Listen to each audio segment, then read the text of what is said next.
Yes, lads, what is going on? And welcome to Season 3, Episode 32 of the Running Irishman podcast. In this episode, we have a really, really special guest that I've been wanting to have on the podcast for a while now, and that is Shane Finn. If you're not aware who Shane Finn is, Shane has his own podcast called the Pushing Limits Podcast, which I'll leave a link to down in the description below. It's similar enough to my podcast, or I should say my podcast is similar to his podcast, as not only is his bigger, but he also started it before me. But he's an Irishman who has a podcast called the Pushing Limits, where he talks to athletes. He talks to professionals in their field, like sleep doctors, if that's what you call them, nutritionists, and a lot more. So it's a really great podcast. As I said, I'll leave a link to it down in the description below. But not only does Shane have a really, really amazing podcast, he is also a really, really amazing endurance athlete. So Shane tells us his story of, starting his endurance career at the age of 18, running his first ever marathon with zero training, only doing 2 runs before, and felt like he nearly died at the end of it, to then going on to transitioning into the triathlon, the Ironman, setting his sights for Kona, and running 12 marathons in 12 days, running 24 marathons in 24 days, and cycling and running across America in 36 days.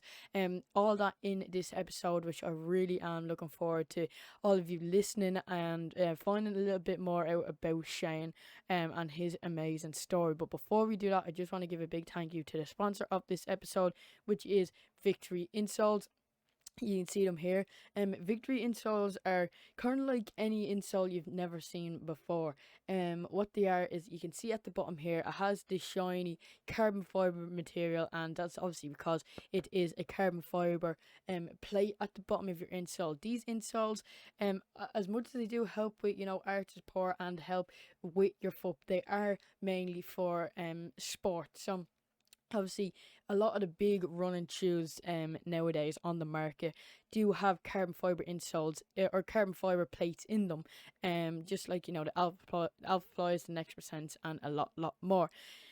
That's kind of what this insole does for your everyday shoe. So as you can see here, it does supply heel support, and it does have arch support in the middle of the insole, but the back here is kind of the main event with the carbon fiber plate. As you see, it does have a real snap to it, which does help with your explosiveness in running and in jumping. So if you're maybe a sprinter or a long distance runner, a basketball player, in kind of any sport, to help you, have that little bit of an extra edge over your opponent, these carbon fiber insoles from Victory, I'll leave a link to their website and their Instagram down in the description below, to make sure head over and check them out. Unfortunately, I've only been able to walk around in these 1 or 2 times due to the fact that I am injured at the moment, so I haven't gotten the chance to run in them. But I'll definitely get back to all of you and do a little bit of a review when I am able to start running again, and talk more in depth about the Victory insoles. But if you do want to check them out for yourself, I will leave a link down in the description below, and I do really appreciate Victory insoles for sending these out and sponsoring this episode of the podcast. So guys, without further ado, let's get into this episode of the podcast featuring Shane Finn. Yes, lads, what is going on? My name is Amy O'Donoghue. People call me Dr. Josh.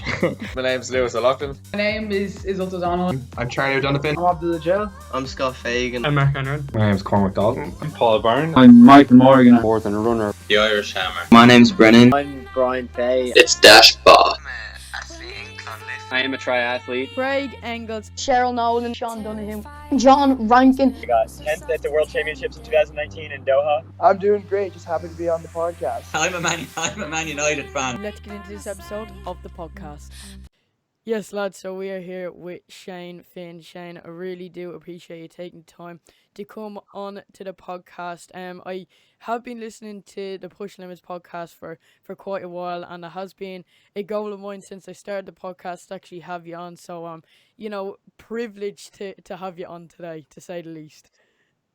Thanks very much for having me, Killian. Looking forward to the chat, mate. And looking forward to having a good discussion. Definitely. For people out there that might not know who you are, do you want to kind of just give a brief rundown of kind of who you are and what you're all about?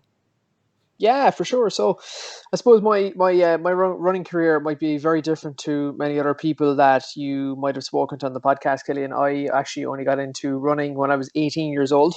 So, growing up, I'm from West Kerry, so I'm a little town called Dingle that some people might know of. And yeah, the outdoors were always a massive part of my life.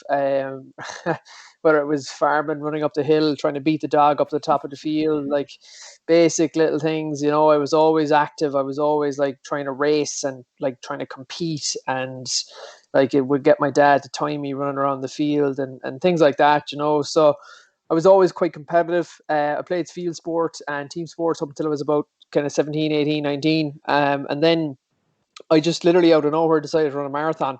Um, I have a first cousin her name is Mary. She's from Selbridge in County Kildare, and Mary has a condition called spina bifida. So Mary is obviously the eldest of our cousins, and she is an amazing, amazing woman. She has had a lot of challenges in her life. She's had a lot of things going against the whole run of it. So I decided to run the Dingle Marathon in 2010. And I suppose many of the maybe marathon runners or distance runners on the show will have heard of the Dingle Marathon. And it is not flat. It's probably one of the most undulating marathons in Ireland that we have, road Yeah. marathons anyway. And yeah, I think I ran 6 miles twice on Inch Beach before the marathon and headed off and ran my first marathon. And to this day, that everything I've done, it's still the hardest thing I've done is that first marathon. So yeah, I didn't really go through the old traditional, track to 5K to 10K to half to full. I went straight in at the deep end and ran a marathon without much training. So look, to this point now, like I'm 29. I've run 119 marathons. I've run 24 marathons in 24 days around Ireland. I biked and ran across America in 2019. And yeah, at the moment I'm just working. I've got my own business. I'm enjoying training. I just love training. Like training is my thing. Um, I know a lot of people would have been upset with COVID and stuff like that, and races cancelled and whatnot. But for me, it didn't have a huge effect because I just love training. Yeah. So I just like I'll just train away. So yeah, that's what I do. That's what I enjoy. Look, I love nothing more than going out in the hills and going on a trail run or going on a swim or going riding my bike. And yeah, if someone was to ask me what I do, I was like, I love the outdoors. I love training. I love pushing myself. Definitely, and that kind of is lead into the next question.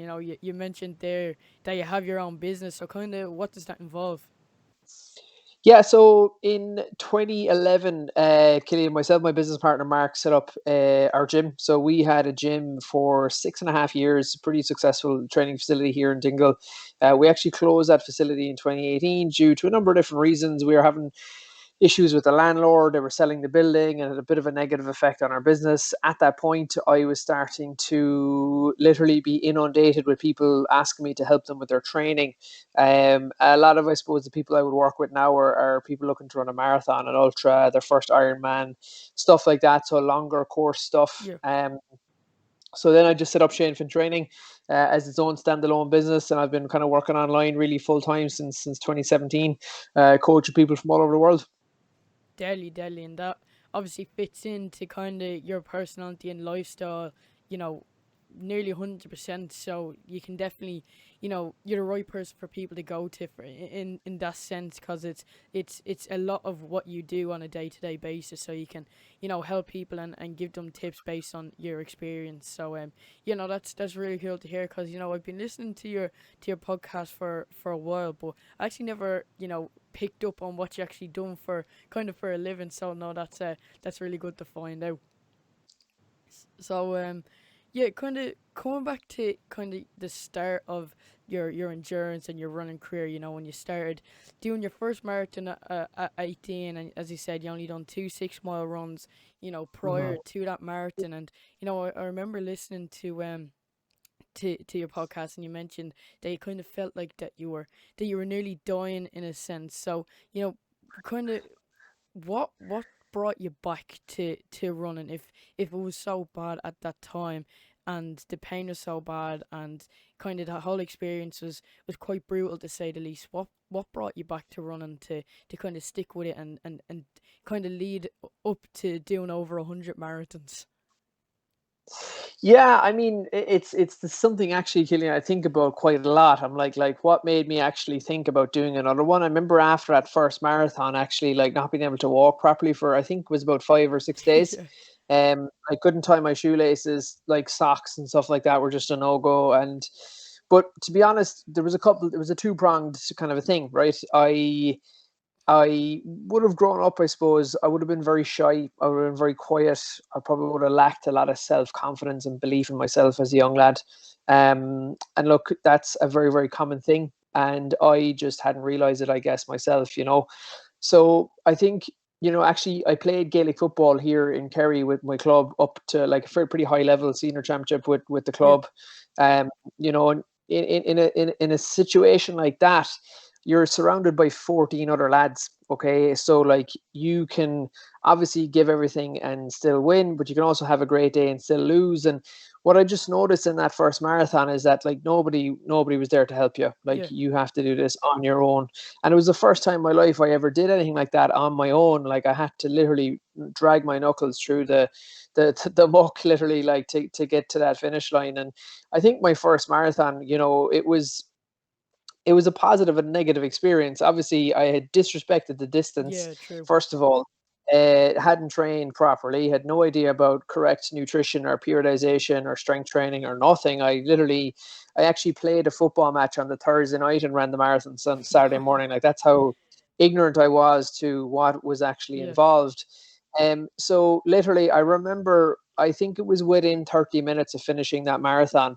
I tried my best to walk up to my parents' house, and we sat down, and I went into the shower, and I came back out, and I told them I was going to do another one of those because that was absolutely horrific. Like I want to get better at Yeah. that, and literally within that point, I within a kind of, I would say, 2 month, 3 month period, I literally quit all team sports and just went running, because I was like, this is I'm really bad at this, and I want to get a lot better at this. And it was the first thing in my life I'd ever done for myself, and I was 18 years old. Like it was mad. Like, and I only understand that now, like when I reflect back. And the second part of it then as well, Killian, is obviously my cousin Mary. Like I ran my first marathon to raise money for Spina Bifida Ireland. And Mary obviously, was delighted I ran the first marathon, and it made her really, really, I suppose, happy. It made her proud. Like, it made her involved, feel like she was involved in something, which she'd never experienced in her life. So I saw the joy it brought to her, and then obviously it kind of carried on from there. I started to raise money for the national charity. So I was able to help, kids and families and people like my cousin Mary from all over Ireland, So it literally kind of, it just kept going after that. And, obviously I learned. And I think just to circle back on the coaching thing is like, any good coach, when you look at the great coaches over the last 15, 20, like 50 years, a lot of them are very, very good communicators. They can communicate to people, they understand where people are at, and they can help guide them to where they want to go. And I think I've been in that place, like where I have no idea what I'm doing.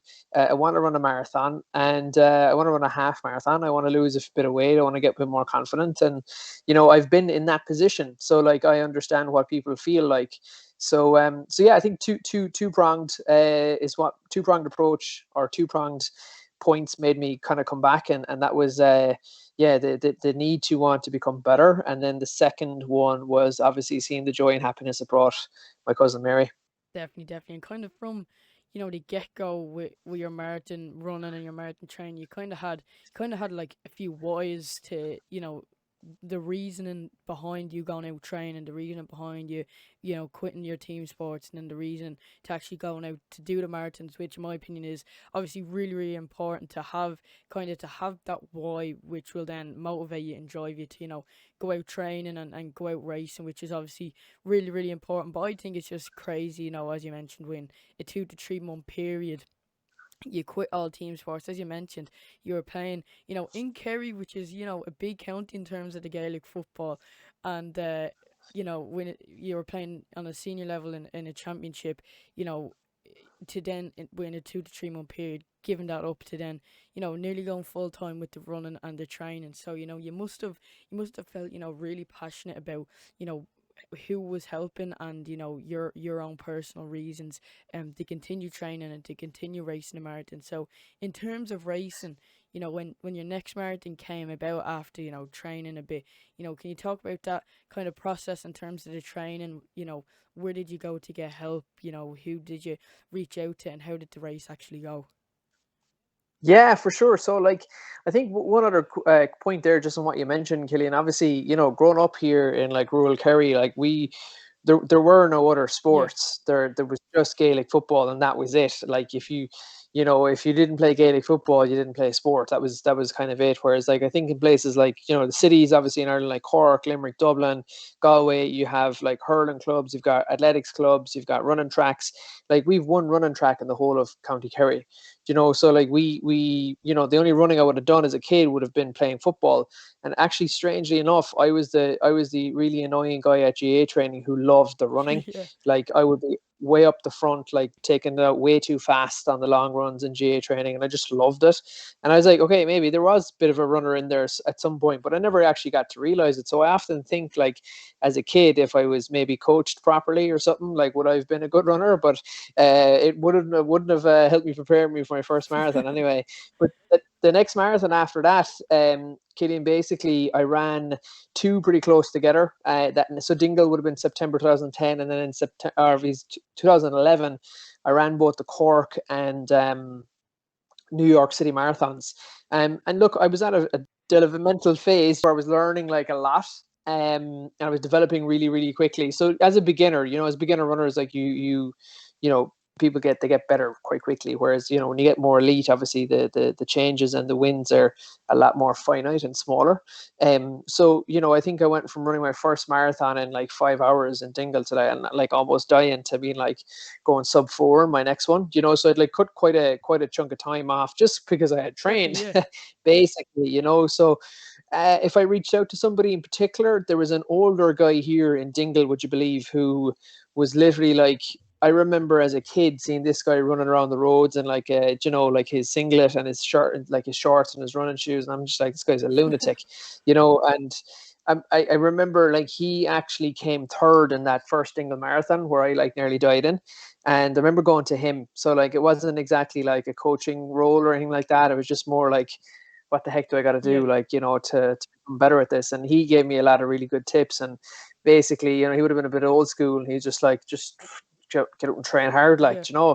And it works to a certain extent, obviously. But yeah, I really enjoyed those next two marathons. New York, obviously, is the, I suppose, as marathon running and marathon events go around the world, New York could be the pinnacle and the quote unquote Olympics, I True. suppose, really, because it's just such a spectacle. I think if anybody ever listening here runs marathons or races or anything like that, I would just highly recommend going doing it.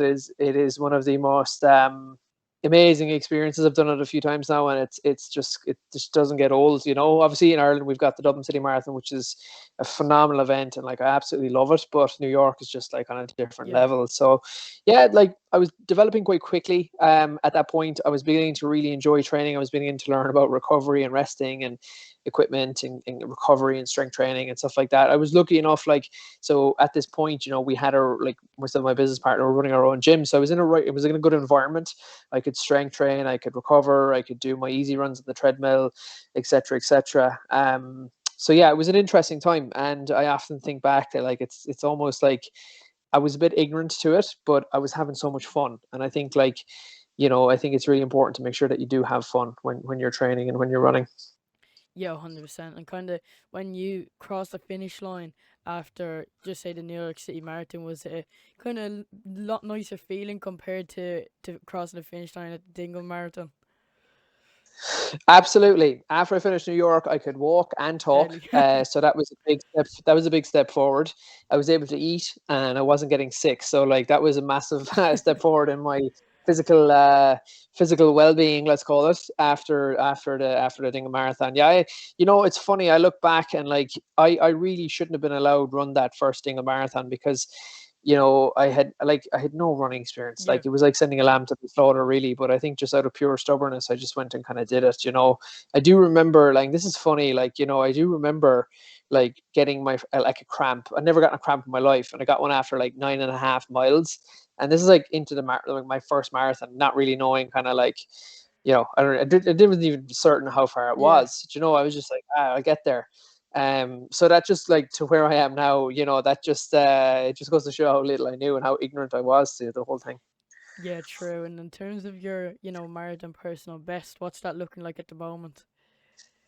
I actually ran that in preparation for when I was getting ready to cross the US. And it's a 3:09.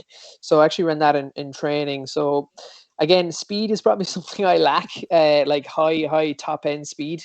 But I can literally run for days. Yeah, So like that's kind of that'd be more my strength. And obviously my speed is something I'm going to be working on over the next couple of years. I get ready for different kind of events and stuff like that. So yeah, I'm sitting at a 3:09, which is probably not the fastest running in Ireland, but for me, from where I started off at, it's a 2 hour. It's a 2 hour faster than 2 hours faster than what I started at. So that's pretty good. true. And I'm not too sure if Eliud Kipchoge would be able to run across America like you did. So we we we Yeah, we'll true. have to, let everyone have their strengths. And kind of what I have here in terms of, if you could put down as a resume of yours in terms of running and cycling, it's definitely very impressive. Kind of, coming away from the marathon, moving on to maybe not a longer event, but kind of maybe a higher, endurance in terms of an event is the triathlon. So, Hmm. over your marathon journey, when you start training properly and start doing a good amount of races, did it come a time where you were like, right, I've done this, check that off, I want something difficult, I want a new challenge, I want something different to train? And kind of what was the thought process and, transitioning into the triathlon? Yeah, it's a great question, Killian. I think one of the things, and I actually spoke about this on my podcast not so long ago, was the amount of runners that end up going into triathlon, and not because they have to or not because they want to, is because they get Yep, injured and they have no option but to cycle and swim 100%. and do a bit of strength work. The next thing they come back from their running and they're like, I'm actually pretty aerobically fit. My legs are pretty good, and I'm just like, I'm gonna keep this running and cycling crack up. So for me, I got into Ironman because again, I kept getting injured when I was running. This comes back to that ignorance as a young lad, not really knowing anything about recovery, periodization, strength training, like proper load management, etc., etc. I knew nothing. I was just training. And I suppose when you're young, you can just do that. But from a longevity perspective, it's not really a good Yeah. play. So basically, I did my first Ironman in 2015 out in Melbourne, Australia. Again, that was an amazing experience. I absolutely loved it. One very, very interesting story from that. I was 16 miles into the marathon part of the Ironman, and I was getting, I was chipping away. I was getting there. I was just went out to Australia to get the first one under the belt. I wasn't trying to break any records or do anything good. I just wanted to experience it. And about, I was geographically, I was the farthest away from Dingle, or Ireland, we'll say. I could have actually done an Ironman. The World Championships in Hawaii are actually closer. Oh, Um, was running along, and next thing I just hear somebody, well done, Shane. And I was just ah, like, who was that? And it was Sonia O'Sullivan. It was Sonia deadly. O'Sullivan standing on the side of the road, and her husband, obviously Nick Bideau, who's probably one of the best athletics coaches in the world. And obviously to see her, I remember just kind of briefly stopping and looking at her and being like, Jesus, like, I was like, what are you doing here? Do you Yeah, know what I mean? And obviously I then remembered about like 3 miles down the road, it's like, you she Egypt, she lives lives here. here now. So anyway, like that was a really nice moment, and it gave me a really nice boost, and actually after that we reached out and actually met her the 2 days later. It was a really, really Class. nice touch. And actually jumping ahead a small bit from that first Ironman, when I ran around Ireland in 2017, I stopped at my hotel in Cork, and there was a letter actually from Sonia in my hotel room in Cork for when I arrived, saying how much she had, she was impressed with what she saw in Australia, and then to follow me to run around Ireland. She said, it was a really, really nice thing. I actually still have that letter as well in my office. It was a really, really Definitely. cool thing for her to do. Didn't need to do it, but yeah, the triathlons. Look, I love triathlon. I'm getting back into them big time now for next year. I'm racing the North American Championships in May, so yeah, fingers crossed America opens up its borders for us Europeans and Irish, because I want to get over there to race. So yeah, look, I love multi-sport. Obviously, I love running. It'll always be my first love, but I just think from a load management perspective, for me personally, I can just do a lot more training if I cross train a lot more. So that's, swimming, cycling, and running as well. And look, to call a spade a spade. both the swimming and cycling really help my aerobic running as well. So it's for me it's all good. Definitely, and kind of in terms of the triathlon, what would be your weakest event? Obviously, the running, I'm presuming, is your strongest, but what would be the weakest out of the cycling and the swimming? Do you know what? This is an interesting question because running and then running in an Ironman are very Okay. different. Like you could run a marathon like on fresh legs and like, crush it and do really good and get up the next morning and do a 30-minute Yeah. recovery run. But tried running a marathon after doing a 180k bike in a time trial position, which and then you have to stand up and run a marathon. Like I've had a couple of big blow ups, especially in New York back in 20, I suppose, what was that? That was 2018. Look, I still came kind of sixth in my age group and whatnot in that race, but like I had a big blow up at the end of the marathon, like between fueling and just, not being well enough conditioned, basically kind of throwing myself under the bus really with that. But it's something I'm working really hard on, is to become a better runner in Ironman, and that I think that's really where I have the biggest gains to make. Like put me out running, I can run, I can run for Yeah. days, right? But put me out running off the back of a 4k swim and a 180k bike, I can go to a certain point, and it's kind of after 6-7 hours, as if the body kind of goes like night, it's gone, so that's something I'm working on. I suppose if I was to pick one of my weakest disciplines, it would have been swimming. But that's again something I'm working very, very hard on at the moment. So, look, it's I love that dynamic of triathlon too. It keeps everything very interesting. Like you're constantly working on different things. So, sometimes when we just go through a run block or whatever, or you're just focusing solely on run training, it can get a bit monotonous because you're doing the same thing every day, maybe in different formats. But I just love the dynamic of the three sports and the way they kind of cross over and help each other. So if I was to pick one, I'd say the swimming would be my weakest, but I'm getting a lot better at it, which makes me excited. Class.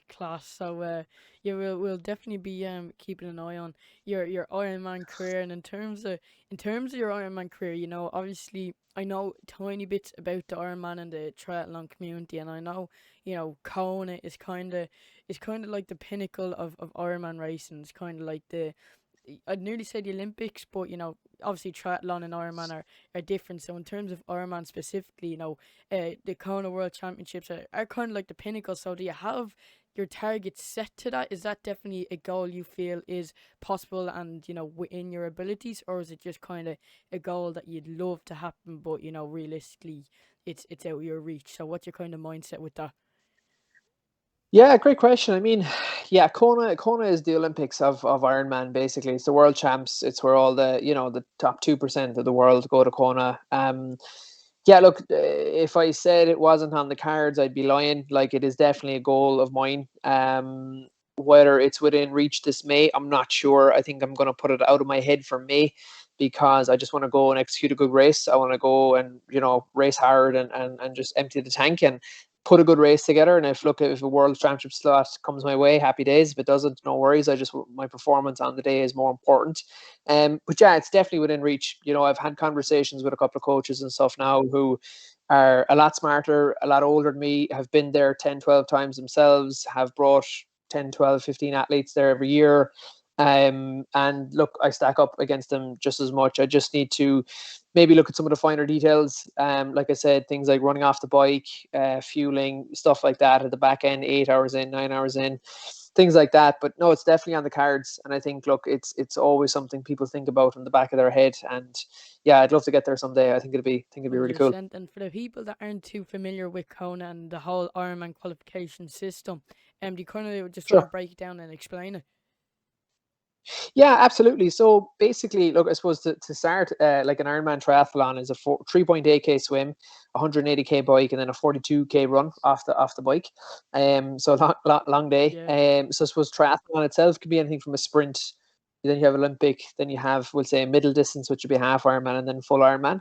The Kona qualification process is a difficult one. I mean, each Ironman event all over the world would have a certain amount of slots available. So a slot is a Kona slot, basically, and they would be split evenly between the male and the female field. So, if depending what age group you're in, So I'd be 25 to 29. We might have 2 or 3 slots available, and the girls would have 2 or 3 slots available. And then if you're in something like the 35 to 40 or 40 to 45, there's a lot more competitors in that, so they would allocate more slots to that. So a couple of things come into play when you're looking for a Kona slot, and maybe the guy who wins your age group is already Kona qualified, so next thing it comes down. Maybe the guy who came second doesn't want it, or maybe is just not in a position to take it. Next thing comes to third, so, and then if there's 2 slots, the guys in third and fourth position athletes go. So that's kind of how it works. I mean, I think a lot of it does come down to your race selection. Like if you pick a good race, obviously things like the championship races. So my championship race in May will have extra slots. There'll be more like 100 slots at it rather than 75. So you have a higher chance, but also the thing about it is it attracts a higher quality field. So more athletes are going there to try and get their slots. So yeah, it's definitely. But I think I'll have to keep that in mind too. Yeah, 100%. So kind of your mindset in terms of qualifying for Kona is, go to a race maybe where there's a few slots to get in to put together a good race, and if it happens, it happens. Yeah, absolutely. But I also know as well that it will happen. That's the thing. But I just need to keep stacking my training together. Do you know what I mean? Like one massive monster day's training won't get me there, but 4 to 5 to 6 to 8 to 10 months of consistent training will really help me get there. So it's not about the hero sessions that everybody looks at on YouTube and online. It's more about stacking them together for weeks and months together. That's what really makes the difference, I think. Quantity over quality to a degree when it comes to endurance training. Absolutely, bud. Absolutely, So, yeah, 100%.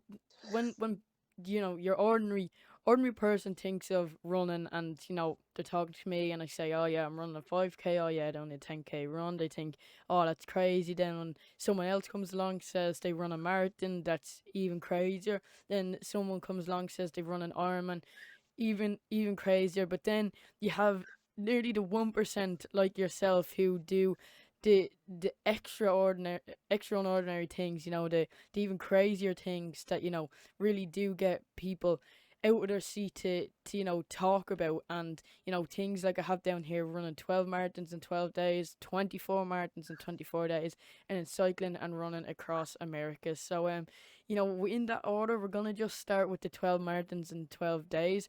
A lot of these questions, for each event, you could say, kind of do repeat themselves because they are necessary, in my opinion, to ask. So we're kind of just gonna start with the 12 marathons and 12 days. So kind of what came across you to to kind of partake and to venture into this crazy event?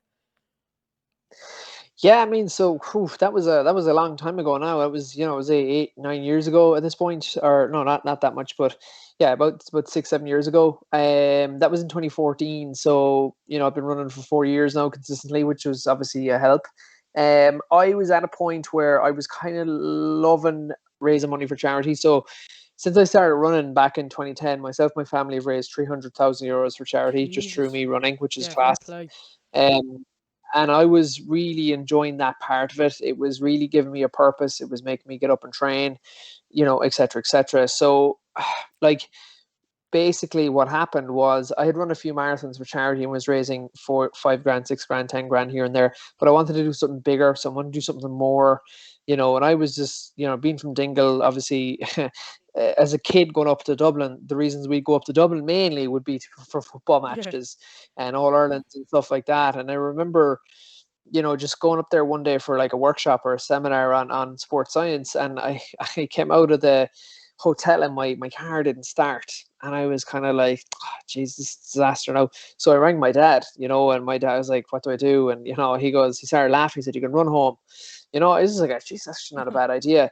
So got the car started and I clocked the distance and whatever. And then that kind of sowed the seed, that was winter kind of 2013. I was like, geez, I wonder, is this even possible? Like, has anybody ran home from Dublin to Dingle? So I just put it together, man. I gave it a shot, and it took me 12 days of marathons to get from the Phoenix Park in Dublin to my hometown in Dingle. And that was my first step into multi-day endurance sports. Now I was now, after exiting the world of just running a marathon, I'm now in the world of running many of them Yeah. back to back over days. So that was definitely like a baptism of fire for sure. I mean, a lot of things had to be heightened. My own, obviously, education on what I was doing, my training had to take a step up, my recovery had to take a step up, etc., etc. So I started had to take things a lot more seriously.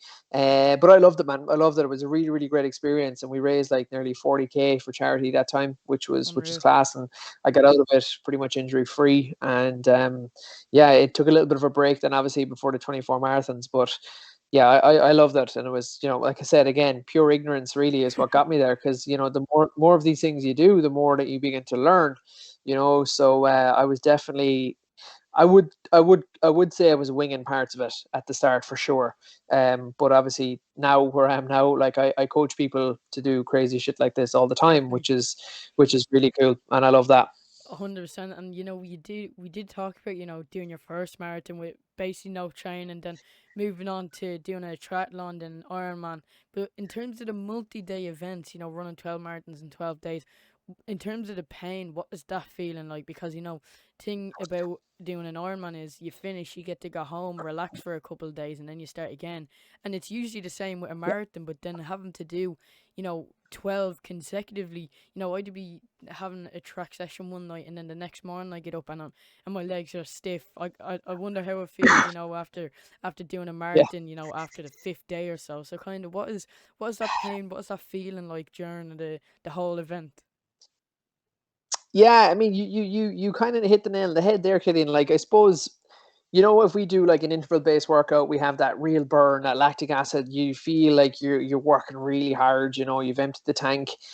You don't obviously go that hard in these events, but you try and get to a place where you're efficient, that you're not out there all day, that you are going at a pace that you can sustain, but you can also recover fast enough for Yeah. tomorrow.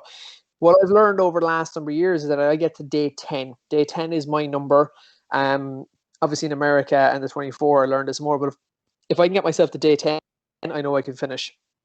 Because the first 5 to 7 days is actually the hardest, because your body's adapting. So again, you're incredibly stiff and sore when you wake up in the morning. It takes you 4 to 5 miles to kind of get into it, to like loosen out and stuff. And to be honest, by the end of the day, by the end of the marathon, you're kind of like, oh, I could actually kind of keep Yeah. going here, and so yeah, it's very interesting. Obviously, I had to learn a lot in the 12 that I implemented a lot of that stuff in the 24. So yeah, look, you wake up, you're a bit fatigued, you're a bit tired, you're drained, you run a marathon yesterday, you've got another one to do now in 90 minutes. And yeah, even mentally as well, it's a bit of a challenge. 100%. And kind of what would an average day look like over the course of doing 12 marathons in 12 days? Was it get up straight away, do a marathon? Was it recover in the morning, then do the marathon in the evening? Kind of what did the day look like? Yeah, I would start them early, so kind of 7:30, 8 a.m. Just get them done, because then what I would do is I would, just get up at about 6:30, get it done. Might have had to drive to a start line or a starting point, and then literally it'd be finished. Get to our accommodation wherever we were staying that night. Eat a like dinner at like lunchtime. Recover, shower, do a bit of foam rolling, maybe light walk, and then another dinner, and then into bed. It was an incredibly boring existence for an X amount of days, but it was simple and it worked really well for me. Not yet. That's it. If it works, over the 12 days, there's no need to change it. But then, at the end of the 12th marathon, kind of how was your body feeling? What was your mind thinking? Kind of then were you already thinking, right, I want to do this again, but I want to double it, or was it kind of like, Jesus, thank God that's over? It was, thank God that's over. I'm never again doing something like that. Yeah, that's what it was like. I was like, I'm never again doing something this stupid. This is so stupid. Like, Yeah. why would somebody do something like this? And I genuinely thought that was it. I was like, I'm never again doing something like that. This is literally the stupidest thing anybody could ever do. Like, why would you do this? And obviously, yeah, look, we raise a ton of money for charity and stuff, but just, I suppose, people are like, oh, did you just double it? And I was like, not technically, right? Basically what happened was Christmas of 15, 16, I actually met a guy who used to be my cousin Mary's doctor. And we were having a family dinner in a restaurant here in Dingle. And he said, "You're the cousin who does the running," and I'm like, "That is myself, yes." And he was leaving the restaurant, and we were starting to sit down, and we had a brief conversation over and back. And he kind of looked at me and he said, "I don't know if you know," he said, "but like that girl feels the feeling of pain 24 hours a day." Um, and that for me was a big like slap across the head, or like almost kind of like a moment of like, wow, like Jesus, you've done nothing yet, man. True. Do you know Yeah. what I mean? Like, you're, and I remember just sitting there like literally numb for the whole of Christmas, being like, wow, like, and that was when I came up with the idea to do 24. Like, it was because 24 hours a day is so difficult for somebody with a disability, and their family, of course, as well. So that's where the number 24 came from. I was kind of, it's for 24 hours a day. And that's kind of why I decided to pick that number. I could have done 50 or 100 or whatever, but I just thought 24 was a bit more symbolic, Yeah, 100%. And you think of, running in the grand scheme of things when you're, on the start line, you're nervous, you're thinking, oh, why am I doing this? And you think, when you finish, obviously you're on top of the world, you think you achieved something great, but then you look at running in the grand scheme of things that people have to go through in everyday life. It doesn't even put a scratch on the surface, and in the terms of what other people have to go through and put up with on, everyday life, and kind of what they just have to, nearly brush it aside and get on with things. So obviously doing what you done is amazing, but in the grand scheme of life, what a lot of people do doesn't put a scratch on the surface in terms of what other people have to put up with. I agree, man. I agree 110%. I mean, look, I always say, like, my cousin Mary is the toughest person I've ever met. She's far tougher than I'll ever be. She's much stronger than I'll ever be. She's a lot more resilient than I can ever dream of being. And the thing about it, like, it's kind of the way I look at things myself as well. Like, we look at the 24 marathons or America, right? We'll say on day 25 of the 24 marathons, my life went back to normal. I got to go back to being True. Shane. And, whereas my cousin Mary had to get up and start her fight again. And like, even in America was 36 days. Okay. Now, at that point, my cousin Mary was just after turning 38, right? So it took me what felt like a year. It was only 36 days to cross the continent of America. My cousin Mary had been doing that every single day for 38 years. So that's why I kind of say, my feet in the floor, like, it's a win, because there's people that would literally give anything to get up in the morning early and go for a swim or a run or do something for themselves, and they can't, so that's why I use every day as best I can. Definitely. No, that's you couldn't really say it better, because you've seen it firsthand in terms of your cousin. That way you see kind of how tough she is and what she has to go through on a daily basis. But that's obviously not to take away doing 24 marathons in 24 days. That's obviously a huge feat that you set for yourself, and you still had to go through them 24 days. So you did double the amount of marathons. So that double the pain, or was it a little bit different in terms of the whole experience? It was a little bit different, but again, another great question, Killian. It was a little bit different because I suppose for the first thing that I think about, I was in a way better shape. I was a lot more conditioned. I was a lot stronger physically and mentally. So I think really for me, I think that when I look at there's two standout moments of the 24 days. And it's day 7 in Monaghan. I actually nearly tore my calf. So that was a rough day, and it was really annoying because I started that day so well, and I ran literally the whole thing off heart rate in the whole 24 marathons. I remember that day 7, my heart rate was really low. I was just like, aha, here I am. I've started to adapt. My body is now getting used to this. And then my right calf just tightened up so bad. Like, it was really, really not good. But I overcame that. And then the next kind of crux really was the Caja Pass, which is like one of the highest mountain passes in Ireland. And it's 11K from top to bottom. And it was like at the end of one of the marathons. But the thing about it is when you get to the top of the pass, there's a tunnel. When you go through the tunnel, you're back into County Kerry. So I knew that if I got up the Caja Pass and got into Kerry at all, no matter, like, even if I was injured or broken or whatever, I knew if I got into Kerry, I would be able to finish it because I was nearly home. So they were the two kind of standout moments. Whether it was harder, yeah, look, the duration obviously was it takes more of a toll on the body. But then as well, like, it's funny because you get to the end of these things and it's like, yeah, obviously I want to go home and like recover. But I also don't want them to end because like you're meeting so many fantastic people, you're getting to know people, you're meeting runners from all over Ireland that, all have their own individual stories as well. And I really, really like that, So I've met some of the best people in my life that are still currently in my life. I've met them through running. And yeah, the 24 marathons was a big, big part of that. Yeah, 100%. But like as you mentioned, you then got to go home, you got to recover, and then as you mentioned, you got to go back to normal Shane. But people like your cousin Mary kind of don't get that privilege. But as I mentioned, nonetheless, that definitely doesn't take away, what it takes to be able to run 24 marathons in 24 days. So it's definitely a really really cool thing to be able to talk to someone that's done something like that. But then, kind of, could you say moving on to maybe your biggest ever feat and maybe your proudest moment, which could have been cycling and running across America? Yeah, America was always on my mind. I'm really lucky to do some work over in Connecticut, which is about an hour and 20 minutes north of Manhattan, I guess. So I do some work with the exercise science program in the university there that actually sends students to study abroad in Dingle. And basically what happened was, again, after the 24 marathons, I was like, right, that's it. I'm done. No more of this crazy lula stuff now. Okay. I got to go back to just being a normal person. And that's what I decided to do. I'd gone to America to work on our business and to help develop things and, work on our connections there.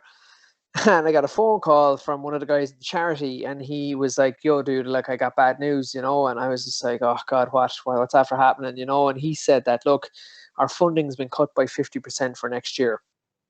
So, that was a challenging thing to accept, because what happened was we raised 142 grand in the 24 marathons, and that was just about enough to keep the charity going for the year. And now their funding had been cut by 50% again, which meant a few things. It meant, one of the biggest things it meant that there was going to be no summer camps for the kids. So the charity would put on a summer camp project called Shine every year, and they would do it in Dublin and Wicklow, and kids from all over Ireland, Kerry, Cork, Donegal, would all go to Dublin and Wicklow for a 1 week summer camp, and it was like the highlight of each child's like year, basically. So that really kind of pissed me off, and basically what it meant was that they weren't going to happen in 2020.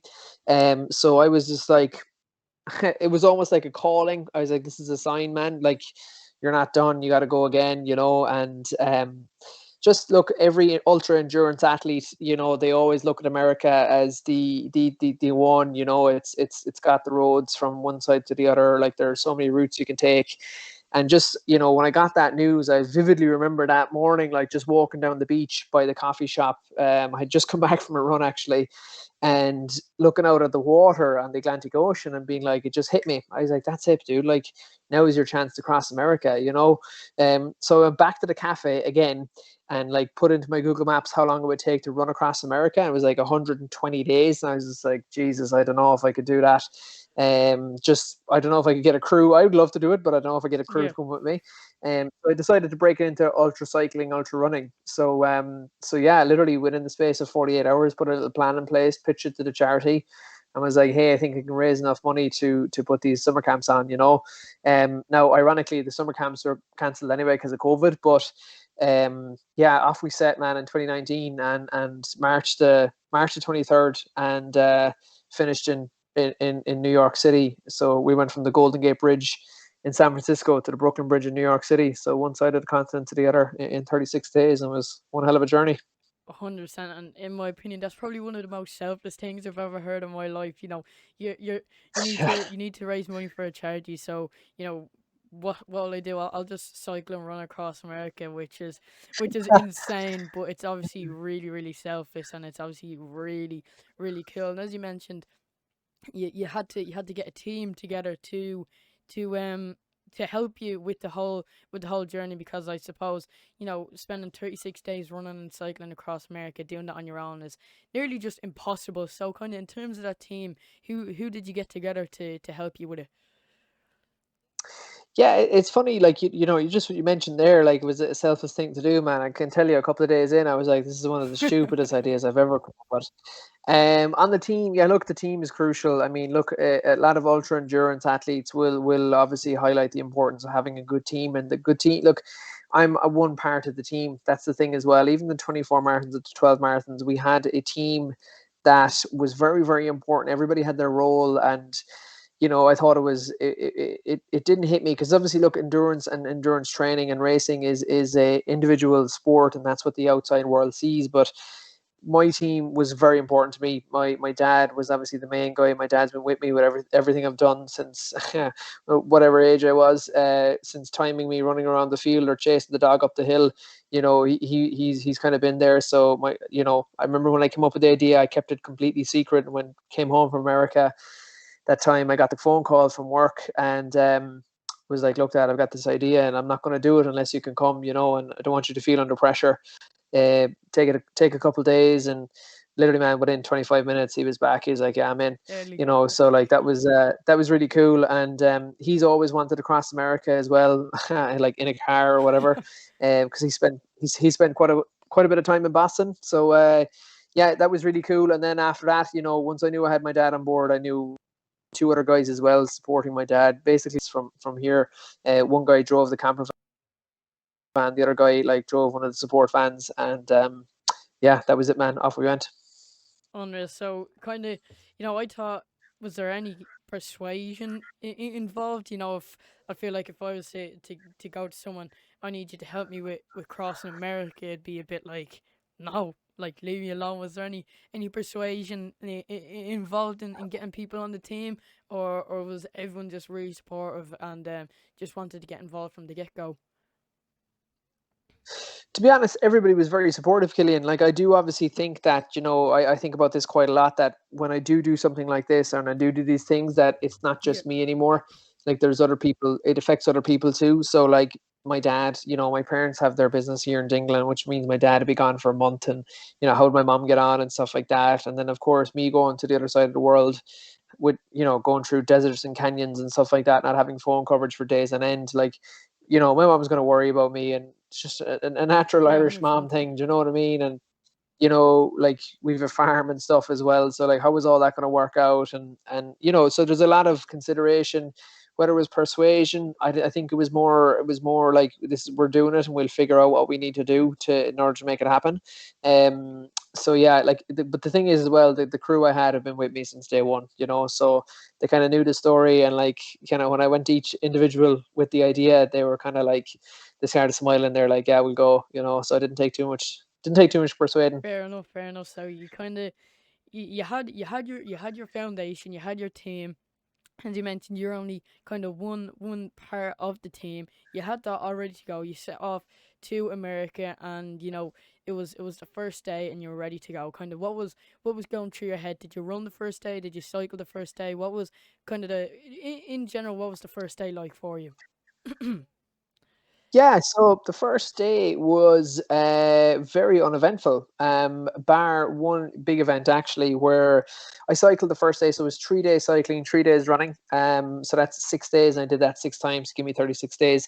So we started on the Golden Gate Bridge at like 5:30 on the first morning. It was a really nice morning, bit of fog, really, really crisp, not a cloud in the sky. And some of the Irish community in San Francisco had come to meet me and see me off and stuff like that, which is really, really nice of them. Just headed off up the coast. We headed up towards Lake Tahoe. You know, I think I banked about 280K in the first day. You know, we came to a city called San Antonio, and the whole city was blocked up. And I made my way up to the traffic, and you know, the whole middle of the city was. I was just like, Jesus, man, I'm not in Kerry anymore anyway. You know, so like little things like that popped up, that, you know, all those things you can't really control them. You just have to like figure it out and make your way around the city and stuff like that. So yeah, the first day I remember, you know, I put in a big day on the bike and like looking at my Google Maps and seeing how actually little of the country we had taken out. Yeah. You know, if you started on one side of Ireland and cycled 280, 300k, you'd probably be at the other side of the country. You know, whereas in America, it made a very, very, very small move on the map. You know, so I knew at that point I was in for a long month and a bit. Definitely. And in terms of, the whole event, as you mentioned on the first day, the roads are blocked off because of a shooting. Was there any, other big maybe upsets or big kind of, big events during the entire course of cycling and running across America? Yeah, I mean, there was a few bits. The weather actually the weather in the first week was shocking. Like, the average temperatures we had kind of gauged, and I was like, actually, it's going to be quite pleasant. Yeah. You know, it's going to be a lot warmer than what we had expected. And next thing, they just got this freak like cold spell that they hadn't experienced in like 20 years up the Sierra Nevada Oh, mountain range. There was like 10 foot of snow each side of the road. Like, my water bottles were freezing, my eyelashes were freezing. It was just bizarre. And I remember getting to this tiny little town, and there was like this steakhouse there, you know, and like, I remember the guy being like, "Oh, we get a lot of the ultra cyclists that stop here on the Race Across America," you know. And I was just like, "Oh, that's really cool." And he goes, "What are you guys doing?" I was like, told him what I was doing, and he goes, "You're the first cyclist up the pass this winter because we've had such a bad winter." Jesus. And I was just like, "That's class, but also like kind of That's, scary." Do you yeah, know what I mean? yeah. So look, we got through it pretty safely and unscathed. And then I suppose on to Colorado was the next big thing. We climbed Wolf Creek, which is like 11,000 feet. So I went from like 5,000 feet to 11,000 within one morning. And I had been in boulder training, which beforehand too, which really helped. But yeah, that was, once I got over that, they were the two biggest real kind of challenges I faced, to be honest, because I knew that you do pass over the Appalachian Mountain ridges a bit in Pennsylvania, but it's nothing compared to the Colorado, the Rockies, and the Sierra Nevadas, So once you get over the Rockies at all, it's not too bad. Was there kind of any days that kind of stick out to you that maybe, in your head you're like, there's no way I'm getting through this day, there's no way I'm getting through this, Mm. entire event, or, I'm presuming it wasn't smooth sailing the entire way through. No, it was far from it. And I'd say there was probably 10 occasions on every single day where I was like, I'm not going to be able to do this. Do you know what I mean? And, I remember actually sitting one day on my bike, just like, cycling away and clicking off the kilometers and into a strong, strong headwind. And, I felt like I had to fight for every single pedal stroke. And I just remember saying to myself one day, if I keep moving, America will run out of land, Yeah, and I was just like, it's such a simple thing, but it's so effective. yeah, And the second thing then as well, like, Killian, I guess, like, is that my mom and my brother and some of my family and stuff like that, and my cousin Mary were going to be in New York on May the 3rd. And there was no way that I was going to not be there on that day, because I didn't want to keep that girl waiting, because it'd been her dream to go to New York since she was a kid, and we finally got to make that happen for her. So look, if any, I look back now in hindsight, but I just remember being so determined to do whatever I needed to do. If we lost a bit of time or something like that, I would literally spend my whole day biking. And if I was to run 60k the next day, I would eat my dinner, but I would go out and run 10k that night in the dark, yeah. like, just to take some time out of the next day or whatever. So it was a battle for sure. Like, every day was relentless and there was no let up. But I just knew that I made a commitment to myself to be on that bridge at 3 o'clock on May the 3rd. And, I wanted to make sure I was there, because I had some very special people there waiting for me. Definitely, yeah. That's that is a big motivation, having someone like your cousin Mary there waiting for you is kind of does give you that why, and does give you that reason to keep going when you're when you're at your worst during the entire the entire event. And kind of, we were talking about, big upsets and kind of big things that happened along the way. Kind of, what was the biggest high for you over the entire event?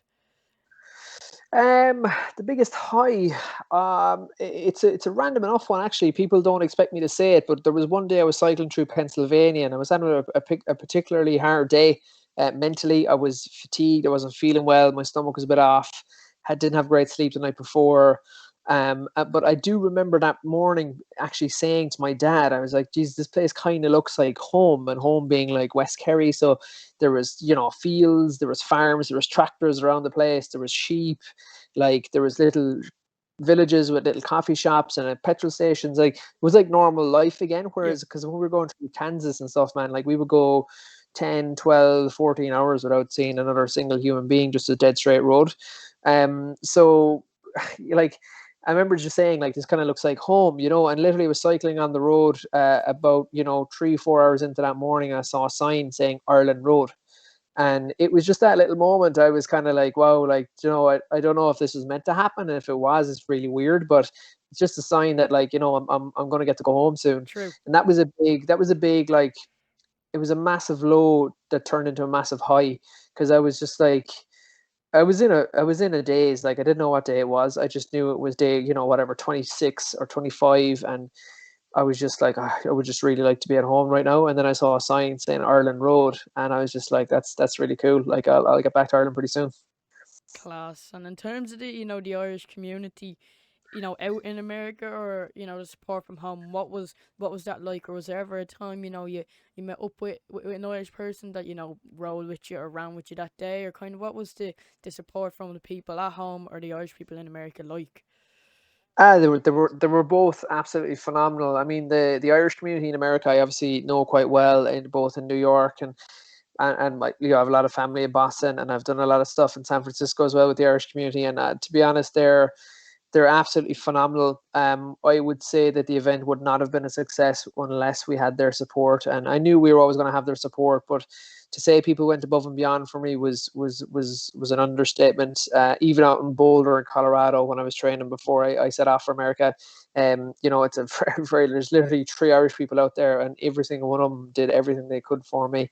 And then obviously the support from home, a lot of it was obviously virtual because we were like literally in different time zones. And as I was working my way through and finishing my days, people here at home would be in bed, and it was a bit challenging that way, but I always knew the support was there. And I loved it. And it was great to, I think no matter where in the world you are, the Irish people, we look after each other and we kind of look out for each other. And yeah, I definitely saw that definitely shone through for sure when we were not only getting ready, but also kind of executing the event, and of course afterwards in New York then as well. Yeah, that's unreal. People back in Dingle, where there isn't too much around to be able to support you all the way over in America doing something absolutely crazy is obviously really really inspiring, I'd say, for you at the time. Yeah, absolutely. Just knowing that, like, just simple things like just like you know, like an old person calling into my mom's shop in Dingle, like just literally wondering how he's getting on, Yeah, like not even to buy anything, but just like, oh, how's he getting on? And then then 2 or 3 days later, the same old man would be come back, being like, oh, how's he getting on? Just wondering how he's keeping. And that was really nice, and it just gave people something to be interested in and to support. And look, the things that people have done here locally for us as well has just been phenomenal. So I'll be forever grateful for that support. definitely. And kind of, I don't want to take up too much of your time, Shane, but kind of just want to, when you ended up finishing the distance and you crossed America and you saw your cousin Mary and everyone else there waiting for you, what was that feeling like?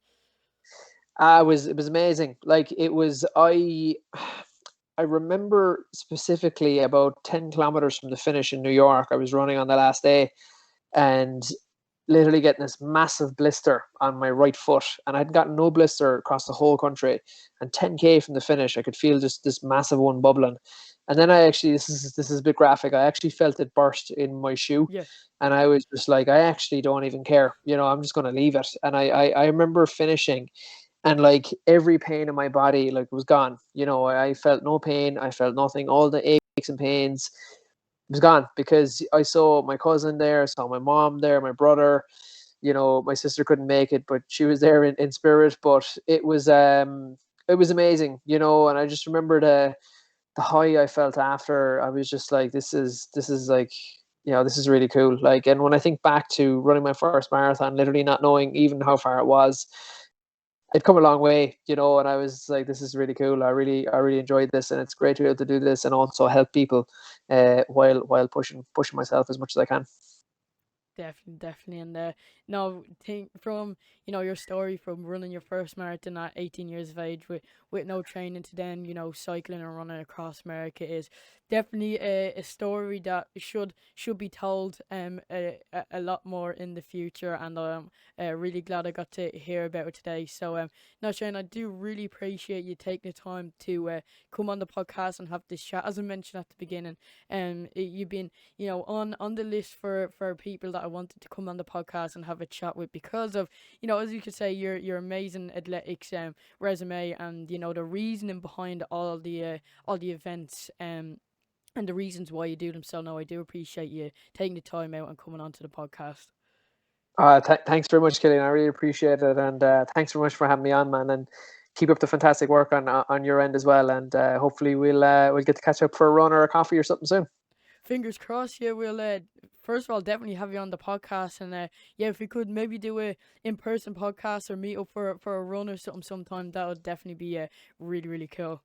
I'd love that, man. I'd love that. Thank you so much again for having me on, Killian. I really appreciate it. No problem at all. And for everyone watching or listening at home, I do really appreciate it, and I'll see you all next time. Bye.